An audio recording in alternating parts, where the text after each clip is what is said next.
नमस्कार, लोकमत राजस्थान में आप सभी का स्वागत है। मैं आपके साथ मोनिका राठौड़।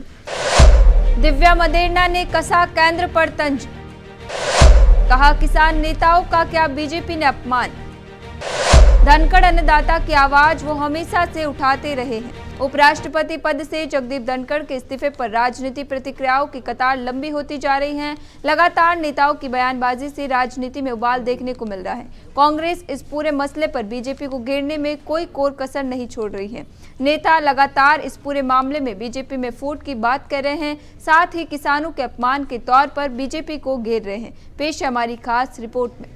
वहीं राजस्थान कांग्रेस की पूर्व विधायक दिव्या मदेरणा ने अपनी बात रखी है और केंद्र सरकार को सवाल के घेरे में खड़ा करते हुए उन्होंने पूछा कि क्यों इस सरकार के अंदर किसान के बेटों के साथ ऐसा होता है। पहले हमने सत्यपाल मलिक को देखा, अब जगदीप धनखड़ को देखा। जहां तक स्वास्थ्य का सवाल है तो हम सब प्रार्थना करते हैं कि वो अच्छा रहे, लेकिन इतना गंभीर स्वास्थ्य भी नहीं था। इसके आगे दिव्या मदेरणा ने कहा, जगदीप धनखड़ मेरे पिता के बहुत करीबी मित्र हैं। मैं बचपन में उनको देखती आई हूँ। एक पारिवारिक रिश्ता उनसे रहा है और वो किसान वर्ग के बेटे हैं और मैं भी किसान समाज से आती हूँ। अन्नदाता की आवाज वो हमेशा से उठाते रहे हैं। जैसे शिवराज सिंह चौहान को उन्होंने पूछा कि क्यों ये किसान बार बार आंदोलित हो रहा है, क्यों इनकी सुनी नहीं जा रही है। इसके आगे उन्होंने कहा वो एक ऐसे पद पर थे जिससे समस्त किसानों का सीना फूलकर गौरवान्वित होता था।